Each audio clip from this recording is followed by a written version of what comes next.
استغفر الله العظيم الذي لا يلحق القيوم واتبع الفاتحة الشيخ وقعد بلا ونسأل على قبول وتعالى بإجابة القبول تنكل نسأل حضرة الرسول سيدنا محمد بن عبد الله صلى الله عليه وسلم خصوصا على من أمل هذا الكتاب وعلى من أبو محمد آمين شيخنا محمد زيني بن عبد الغني وعلى من سلحي ومرض محمد بن حفيظ ابن الشيخ بن سالم وعلى من سيد محمد بن صالح العطاس وعلى من سيد محمد بن قاسم بهر وعلى من وجه مشايخ نسب الدين من الخنية في نيتهم وينفعنا ببركاتهم وأسرارهم وأنوارهم وعلومهم ونبحاتهم وخصوصيتهم وكراماتهم بالقبول إلى حضرة النبي سيدنا محمد صلى الله عليه وسلم شلم الفاتحة. أعوذ بالله من الشيطان الرجيم. بسم الله الرحمن الرحيم. الحمد لله رب العالمين الرحمن الرحيم مالك يوم الدين إياك نعبد وإياك نستعين اهدنا الصراط المستقيم صراط الذين أنعمت عليهم غير المغضوب عليهم ولا الضالين آمين يا رب العالمين. أعوذ بالله من الشيطان الرجيم. بسم الله الرحمن الرحيم. الحمد لله رب العالمين اللهم صل وسلم على سيدنا محمد صلاة تخرجنا بها من ظلمات الوهم وتكرمنا بنور الفهم وتوضح لنا ما أشكل حتى يفهم إنك أنت تعلم ولا نعلم إنك أنت علام الغيوب. اللهم صل وسلم وبارك على سيدنا محمد وآله النور المذهب للنسيان بنوره في كل لمحة ونفس على ما وسعه علم الله. اللهم افتح لنا أبواب العلم وزينا بالأخلاق الحسنة والحلم. اللهم نور قلوبنا بنور هدايتك كما نورت السماوات والأرض والأبد برحمتك يا أرحم الراحمين. رب اشرح لي صدري ويسر لي أمري واحلل عقدة من لساني يفقهوا قولي. يا فتاح يا رزاق يا عالم الغيب والشهادة اللهم افتح علينا فتوح العارفين وجعلنا من العلماء العاملين ولا حول ولا قوة إلا بالله العلي العظيم. نويت التعلم والتعليم والتذكر والتذكير والنفع والانتفاع والإفادة والاستفادة والحث على التمسك بكتاب الله سنة رسوله والدعاء على الهدى والدلالة على الخير ابتغاء جل مرضاته وقربه وتوبه سبحانه وتعالى. قال المؤلف حفظه الله ونفعنا به بعلوم الدارين آمين. إلى أن قال باب أوقات الصلاة.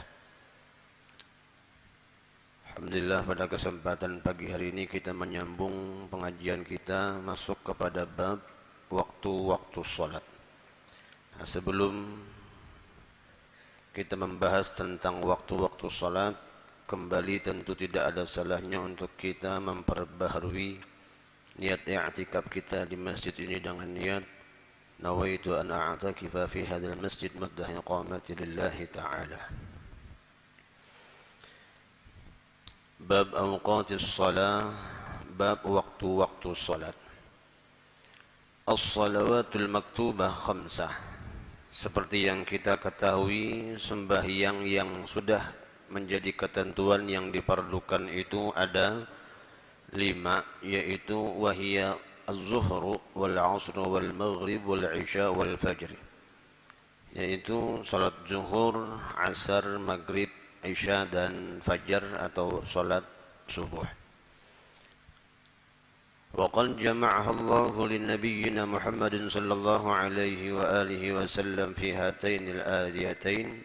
Dan sungguh telah menggabungkan Allah Subhanahu wa taala akan waktu salat ini untuk baginda Nabi Muhammad sallallahu alaihi wasallam dengan 2 ayat yang tertera di dalam Al-Qur'an. Sebagaimana firman Allah Subhanahu wa taala, "Fasubhanallahi hina tumsuna wa hina tusbihun wa lahul hamdu fis samawati wal ardi wa 'ashiyyan wa hina tudhhirun." Wa qala ta'ala, "Aqimis salata liduluki asy-syamsi ila ghasaqil lail wa qur'anal fajr inna qur'anal fajri kana mashhuda." Nah, 2 ayat tersebut yang dinyatakan di dalam Al-Quran menentukan tentang waktu-waktu sholat. Cuman di sini belum ada kejelasan dari ayat tersebut yang dipadahkan fasubhanallahi hina tumsuna wa hina tusbihun. Maka ujar Allah Subhanahu wa taala, maka bertasbihlah kepada Allah di waktu kamu berada di petang hari dan bertasbihlah kamu pada waktu berada di subuh hari. Petang dan subuh itu aja penjelasannya di ayat Quran. Nah, kemudian karena hadis-hadis Nabi yang menjelaskan tentang waktu-waktu sholat itu. Nah, ini diantara penjelasannya aqsamu awqatis sholat, bagian daripada waktu-waktu sholat. Yang qasimu waktu kulli sholatin ila awqati sittah. Ujar Sidin, terbagi waktu setiap sholat itu kepada enam macam. Jadi ada pembagian waktu dalam masalah urusan sembahyang itu menurut fiqih itu enam macam. Itulah. Yang pertama waktu fadilah, waktu yang paling utama, yakni idza shalla al-insanu fi hadzal waqti hasala ala fadilati awwalil waqti. Apabila melaksanakan sholat seseorang itu pada waktu ini, maka mendapatkanlah ia akan waktu fadilah di awal waktu. Wa yakunu dzalika bil ishtighali bi asbabis shalah. Dan adanya yang demikian itu, yang dimaksud dengan awal waktu itu yaitu bil ishtighali bi asbabis shalah, dengan menyibukkan diri seseorang tersebut tadi bi asbabis shalah, dengan sebab-sebab shalah. Min dukhulil waqti, dari masuknya waktu, tsummal mubadarati bis shalah, kemudian segera melaksanakan salat. Jadi waktu fadilah ini jelasin ketika sudah mulai masuknya waktu salat, kemudian ia bersegera untuk melaksanakan kesibukan-kesibukan salat itu. Yang sebab-sebab salat telah di antaranya yang dimaksud dengan sebab salat itu kaijabatil muadzin, seperti menjawabnya seseorang itu dengan suara azan. Nah, hukum menjawab azan itu masyhur di kalangan ulama menyatakan wajib. Jadi sesibuk apapun kita ketika mendengar panggilan azan, maka wajib menjawab paling kada benar dengan kalimat-kalimat tersebut tadi. Ya tentu lebih afdalnya lagi bukan cuman menjawab kalimat azannya, tapi menjawab dengan mendatangi panggilan azan tersebut. Artinya segera melaksanakan ibadah salat.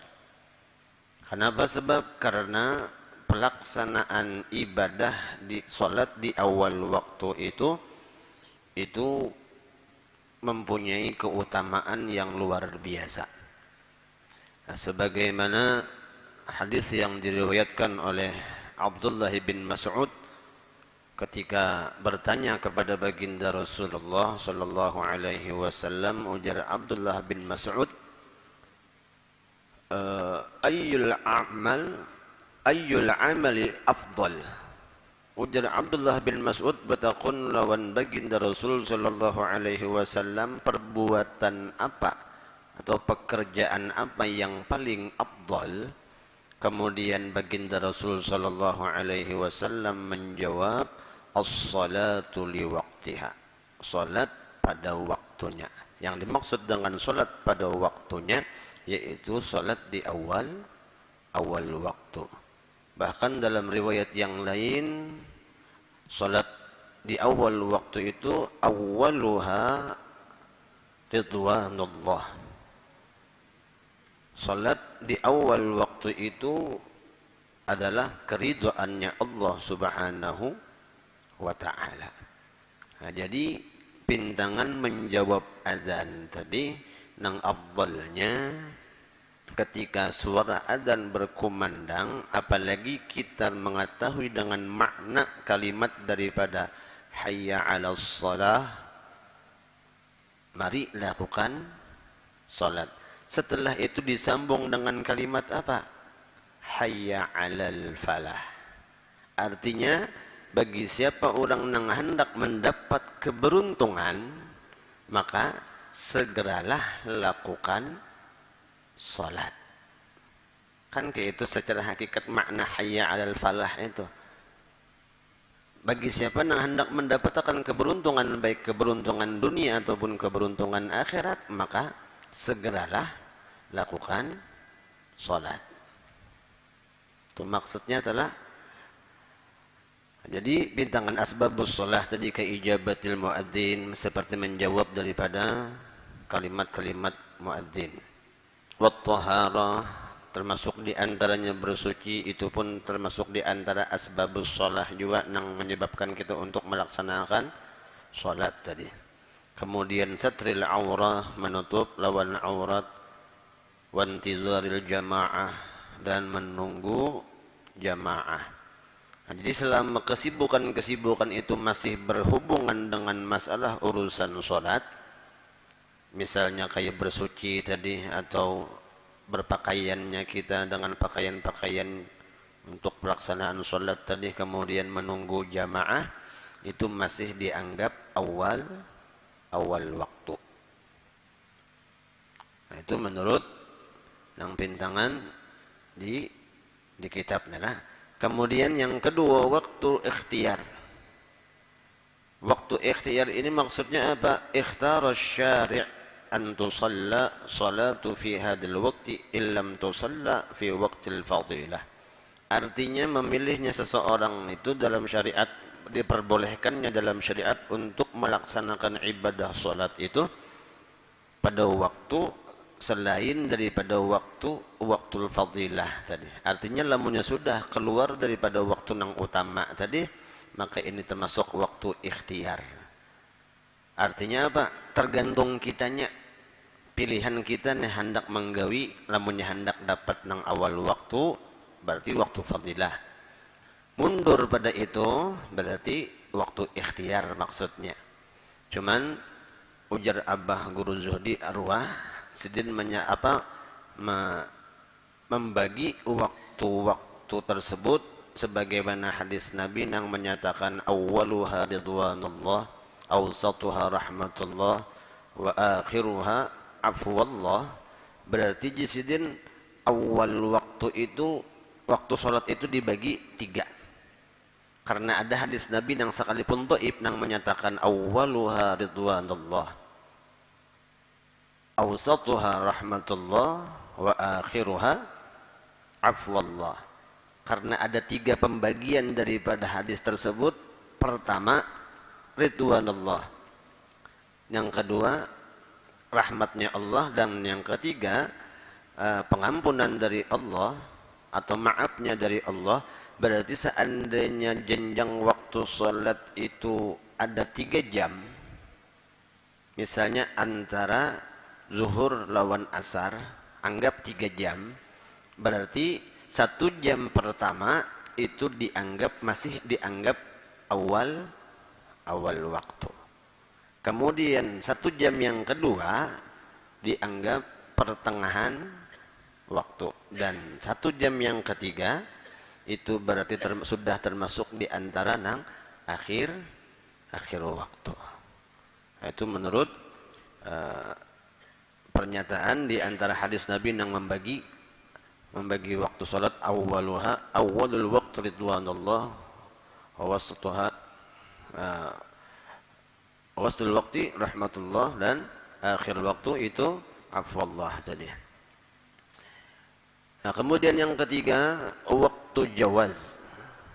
Waktu nang boleh, ay yajuzu an tuakhkhara as-shalah ila hadzal waqt. Artinya jisin boleh menunda atau mengakhirkan salat itu sampai kepada waktu nang ini, waktu nang jawaz ini. Wa qad yakunu bi karahatin aw biduni karahah. Nah, pintangan nang menunda lawan salat ini ada kalanya makruh, ada kalanya kada makruh.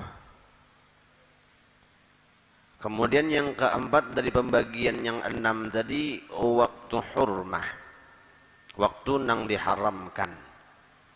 Ai maksud waktu hurmah di sini yahrumu ta'khirus shalah, diharamkan menunda salat ila hadal waktu kepada waktu nang ini, nang dimaksud nang waktu hurmah tadi li'annahu karena bahwasanya yaqa'u juz'un minha kharijal waqti, terjadi salatnya itu tadi sebagian di antara salatnya tadi keluar daripada waktu. Misalnya rahatan sembahyang zuhur hanya dapat 2 rakaat atau hanya dapat 3 rakaat, limbah itu sisanya rakaat nang keempat, habis waktu zuhur sudah masuk waktu asar, maka pelaksanaan sholatnya itu dianggap pelaksanaan sholat nang di waktu nang diharamkan. Kenapa? Karena sudah sebagian di antara pekerjaannya tadi keluar daripada waktunya. Cuman tetaplah sholatnya tetap, cuman pintangan pelaksanaannya aja. Kenapa? Karena penundaannya tadi sampai separuh daripada pelaksanaan sholatnya itu tak keluar daripada waktunya. Kemudian yang kelima, waktu udrin, waktu udzur. Ai maksud waktu udzur di sini yajuzu an tusalla shalatu fi hadzal waqti li'udrin. Boleh inya sembahyang pada waktu ini, yaitu pada waktu udzur. Seperti apa? Di antaranya ka'udris safari wal maradi, seperti udzurnya orang yang dalam bepergian dan udzurnya orang yang lagi sakit. Nah, waktu udzur ini ada kalanya bisa dimajuakan daripada waktu yang sudah menjadi ketentuan, bisa diundur daripada waktu yang sudah ditentukan. Misalnya orang yang safar, ada kalanya boleh inya melaksanakan sholat itu dengan jamak takdim, ada kalanya boleh bagi orang itu melaksanakannya dengan jamak takhir. Itu kan berarti waktu udzur. Karena ada udzurnya dalam keadaan bepergian tadi, maka boleh inya melaksanakan sholat asar di waktu zuhur, atau sebaliknya melaksanakan sholat zuhur di waktu asar. Kemudian yang keenam, waktu darurah, wa huwa akhirul waqti idza zala al-mani', yaitu yang dimaksud dengan waktu darurat yaitu akhir waktu apabila hilangnya sesuatu yang mencegah. Ada cegahan-cegahan salat seperti apa? Di antaranya kahaidin, seperti orang yang haid, wa nahwi dan seumpamanya. Nah, jadi ada kalanya waktu itu sembahyangnya dengan waktu darurat. Seperti apa? Ketika seseorang dalam keadaan haid kannya kada boleh melaksanakan sholat. Isa kalinya pas sudah di penghujung waktu, hilang nang mencegahnya, artinya sucinya, berhenti haidnya. Waqad baqiya minal waqti, dan terkadang ada tertinggal daripada waktu itu qadru takbiratul ihram, sekadar ukuran takbiratul ihram benar aja, atau aksar, atau mungkin lebih. Nah, ketika inya nang sudah di penghujung waktu tadi limbah itu suci, mau kada mau ada kewajiban untuk pelaksanaan ibadah sholat. Cuman karena sudah di penghujung waktu, lalu akhirnya untuk pelaksanaan ibadah karena wajib mandi wajib dulu inya, iyakah bersuci daripada hadas besarnya tadi, kada mungkin memakan waktu nang singkat, otomatis paling kada benar antara 5 bahkan mungkin lebih 5 menitan lebih mungkin bersucinya tadi, karena mandi dulu soalnya, belum lagi persiapan nang lainnya. Nah, pintangan kewajibannya tadi sudah masuk, cuman untuk pelaksanaannya daruratnya apa? Karena tak keluar daripada waktunya tadi, cuman wajib diqadha, ya kan? Nah, pintangan waktu darurat. Yang dimaksud dengan waktu darurat tadi ketika hilangnya nang mencegah atau nang melarang daripada seseorang itu untuk melaksanakan ibadah sholat tadi. Atau misalnya orang nang hilang akal, kegilaan misalnya kenapa mbah sudah di penghujung waktu sholat tadi sembuh gilanya, maka seorang nang tadi wajib inya melaksanakan ibadah sholatnya, dan sebelumnya tentu bersuci dulu. Nah, ketika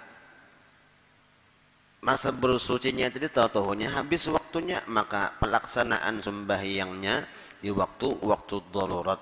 Cuman niatnya pastinya tetap qadha lah.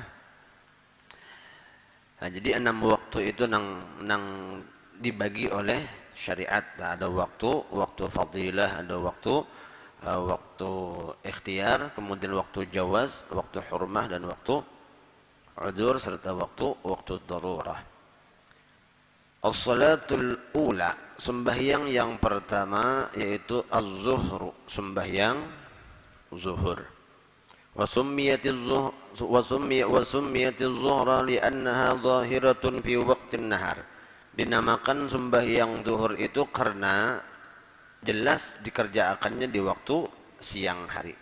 Wakila, dan dikatakan sebagian ulama, li'annaha tuf'alu fi waqtiz zahirah, karena dikerjakannya di waktu yang terang. Wakila, dan dikatakan lagi li'annaha awwalu salatin zaharat fil Islam. Dikatakan waktu disebut dengan zuhur itu kenapa? Karena sebagian menyatakan bahwasanya pertama sembahyang yang dilaksanakan dalam Islam yaitu zuhur. Jadi menurut riwayat ketika baginda Rasul sallallahu alaihi wasallam Isra wal Mi'raj, kan sebagian riwayat memandangkan berangkatnya di waktu malam, kemudian datangnya sebelum subuh.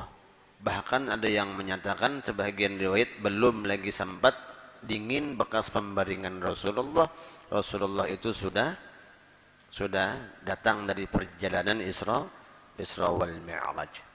Nah, limbah sudah sampai limbah sudah dapat kewajiban sholat itu, kemudian di waktu siang hanyar malaikat Jibril turun, kemudian mengajarkan sistem pelaksanaan ibadah sholat zuhur.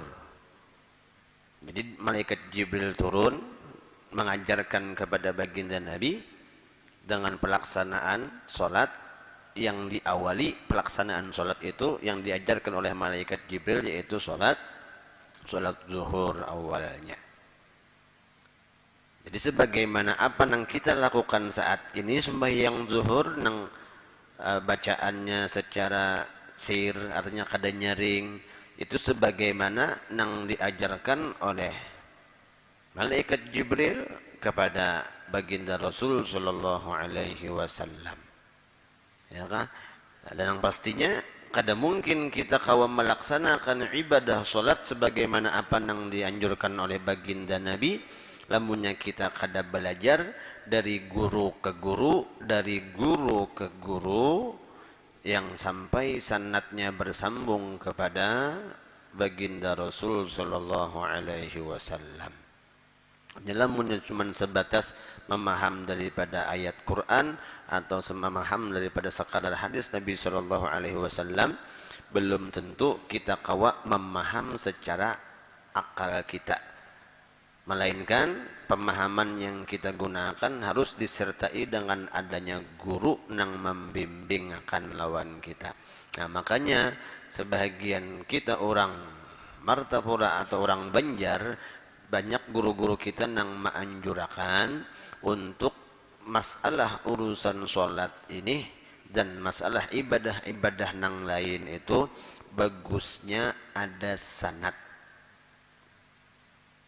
Jadi untuk mendapatkan sanad itu kita datang ke guru, kemudian minta koreksiakan apakah sembahyang kita ini sesuai dengan apa yang diajarkan oleh guru ke guru, dari guru ke guru sampai kepada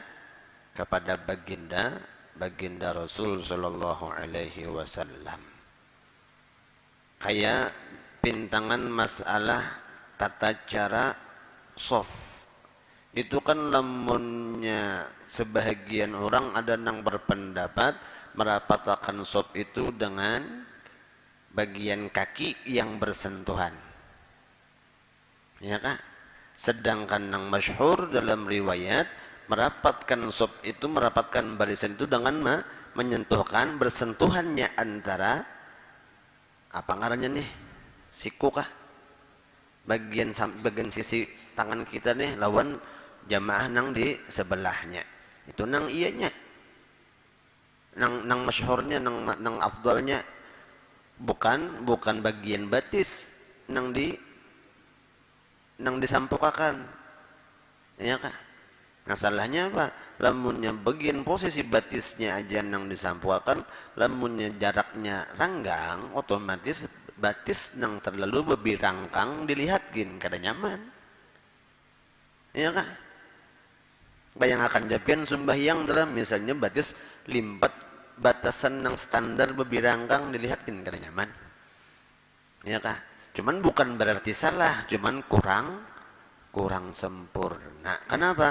Karena kadang-kadang pemahaman yang kita paham lawan apa yang ada di kitab atau di hadis atau di Quran itu kada mutlak sama akal kita nang memaham. Jadi nang bagusnya belajar dari guru ke guru sampai kepada sanadnya bersambung kepada baginda Rasul sallallahu alaihi wasallam. Makanya ada kesempatan bagusnya misalnya ada guru-guru tuha di kampung telah nang jelas kealimannya, tentu kada ada salahnya kita minta koreksiakan pintangan masalah urusan salat khususnya.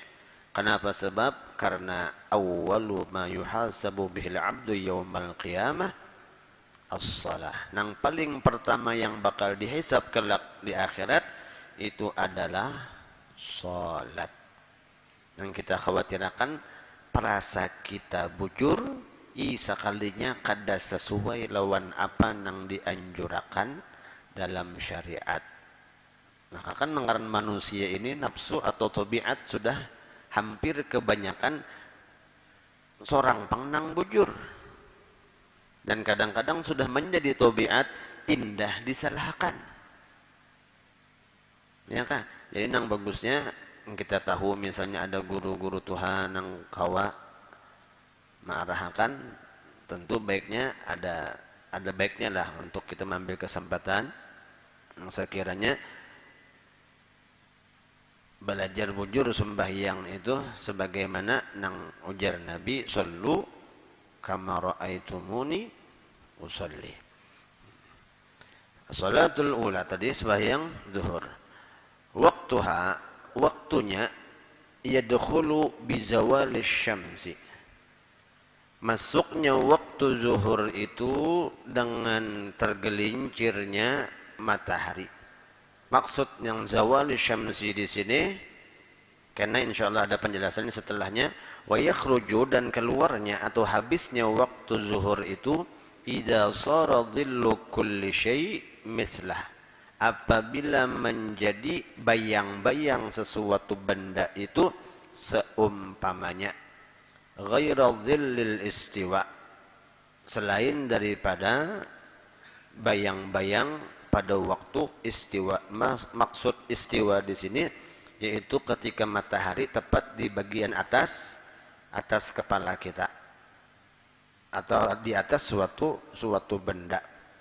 Jakanya waktu jidar, waktu istiwa itu biasanya diandaknya di jam 12 tepat. Nah, makanya di Al-Qaromah itu dulu, wallahu alam ini masih ada atau kadalah, ada jam yang spesial gasan mengetahui waktu sholat melewat matahari. Jadi waktu sholat itu kada berpatokan lawan adzan benar aja. Adzan itu sebagai penanda benar aja. Iya kah? Mahabarakan bahwa sudah masuk itu pintangannya adzan. Lamunnya kita berpatokan lawan adzan, apalagi untuk wilayah Kabupaten Banjar, kan patokannya Al-Qaromah. Lamunnya Al-Qaromah adzan, hanya nang lain adzan, karena ada radio nang menyampaikan. Lamunnya tabarungan radionya rusak, timbul bingung hendak mengetahui masuk atau katanya. Atau misalnya siaran nang di sambar petir, misalnya pemancarnya tak kawajua. Atau misalnya di Al-Qaromah lagi ada pengajian ba'dal maghrib, nang kadang-kadang pengajiannya itu limpat jamnya pada jam waktu sholat. Ya kan? Jadi waktu adzan itu bukan apalagi namanya kita berpegangan dengan adzannya, kadang-kadang di HP gen bisa dulu adzan. Ya kan? Nah, jadi pintang iyanya waktu sholat itu diketahui dengan matahari. Ya, yang di Al-Qaromah itu ada waktu jidar. Nah, waktu jidar itu waktu peredaran matahari. Nang kadang-kadang matahari itu ada kalanya perputarannya itu model kayak terlambat. Nah, kayak ini di zaman di masa-masa kita bulan-bulan ini terlambat nih matahari nih. Buktinya apa? Subuhnya aja kita dari jam berapa adzan? Jam 5.15. Ya kan?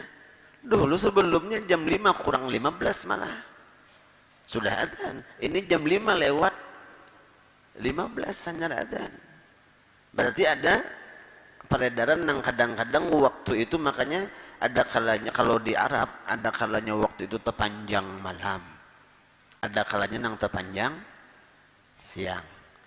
Nah, kita lah punya mengambil patokan nang hitungan jam kantor, otomatis beracaraan malam ba'dal isya asal andung benar hanya tuntung. Kenapa? Sebab karena isyanya landung. Kenapa jadi isya landung? Karena zuhurnya landung juga.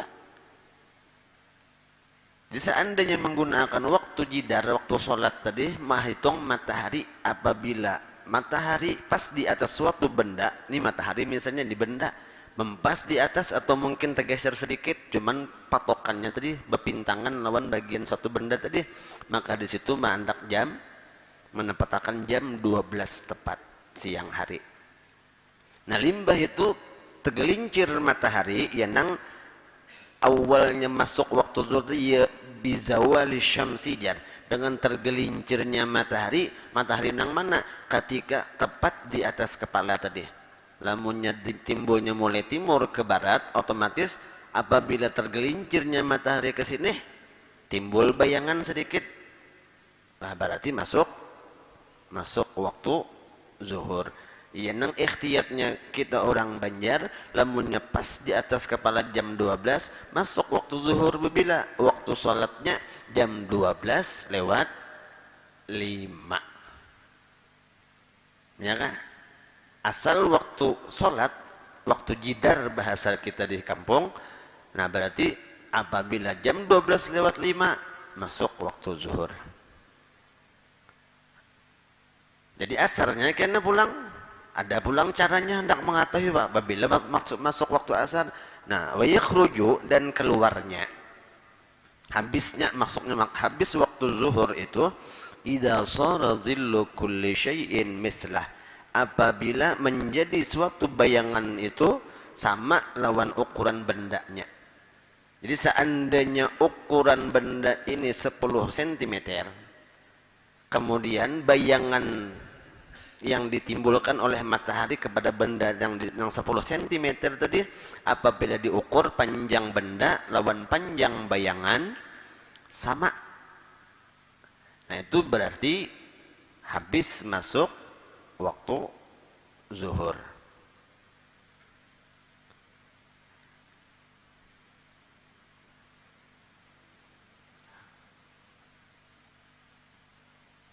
Adapun masuk waktu asar, karena habisnya waktu zuhur, panjangnya bayangan sama dengan satu benda tadi, otomatis Masuk waktu asar apabila bayangan tadi melebihi daripada ukuran benda.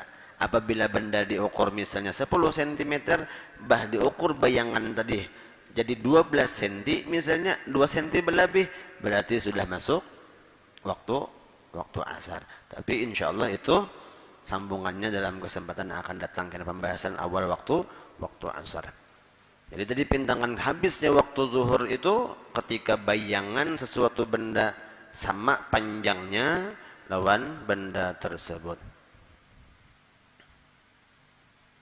Fala yuhsabu zillul mawjud indal istiwa, dan tidak dihitung bayangan yang ada tersebut ketika istiwa. Arti istiwa tadi yaitu pada waktu matahari tepat di atas suatu benda tersebut tadi. Wazzawal, dan waktu zawal huwa mailu syamsi an wasatil sama, dan dimaksud dengan zawal itu yaitu condongnya matahari dari pertengahan langit, au kabidis sama, atau pertengahan langit, bitijahil ghurub, dengan arah ke bagian barat. Yang dimaksud dengan zawal tadi, yang tergelincir matahari tadi, yaitu ketika matahari di atas langit, di tengah-tengah langit, kemudian tergelincirnya arah matahari menuju ke bagian barat. Wal istiwa, dan istiwa bulughu syamsi idza wasatis sama, sampainya matahari itu ke pertengahan langit. Wa indahu yakunu lil asya'i dhillun basitun yusamma zillul istiwa, dan ketika matahari nang pas bapintangan lawan pertengahan langit tadi, maka akhirnya bayangan sesuatu itu kelihatannya halus, ya kah? Yusamma, dan dinamakan itu zillal istiwa, yaitu bayangan nang bapintangan lawan pertengahan matahari tadi. Kemudian waktu fadilah, waktu ikhtiyar, waktu jawaz, waktu hurmah, waktu udzur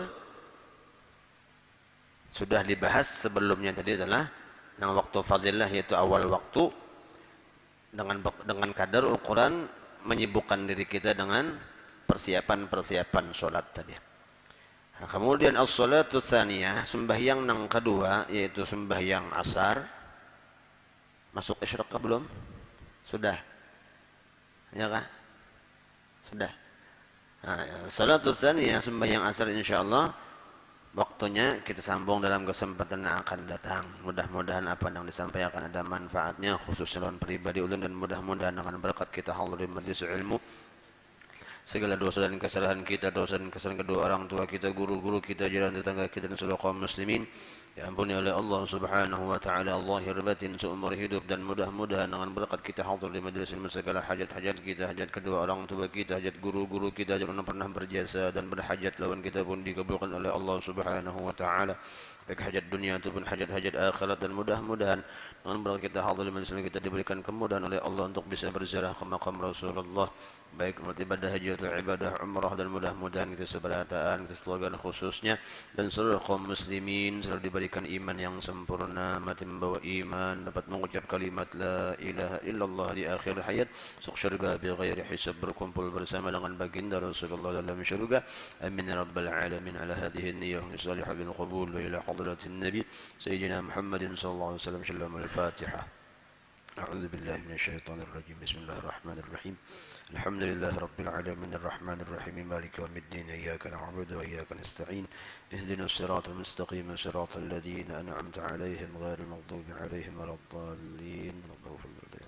آمين رب العالمين. بسم الله الرحمن الرحيم. ربنا انفعنا بما علمتنا، ربنا انفعنا بما علمتنا، رب علمنا الذي ينفعنا، رب فقهنا وفقه أهلنا وقربات لنا في ديننا واقتل أنت وذكر، رب وفقنا ووفقهم لما ترتضي قولا وفعلا كرما، وارزق الكل حلالا دائما، وأخل أتقيا علما نحظى بالخير ونكفى كل شر، ربنا أصلح لنا كل شؤون وأقر بالرضا منك العيون، وقض عنا ربنا كل الديون قبل أن تأتينا رسل المنون، وغفر واستر أن تكرم من ستر، وصلاة الله تغش المصطفى من الحق دعانا والوفى بكتابه في للناس الشفاء، وعلى الكرام الشرفة، وعلى صحب المصابيح الغرر. اللهم اهدنا بهداك وجعلنا ممن يسارع في رضاك، ولا تولينا وليا سواك، ولا تجعلنا ممن خالف أمرك وعصر. وحسبنا الله ونعم الوكيل لا حول ولا قوة إلا بالله العلي العظيم وصلى الله على سيدنا محمد النبي الأمي وعلى آله وصحبه وسلم الحمد لله رب العالمين سبحانك اللهم وبحمدك أشهد أن لا إله إلا أنت أستغفرك وأتوب إليك. Ampun maaf, minta halal, minta ridha.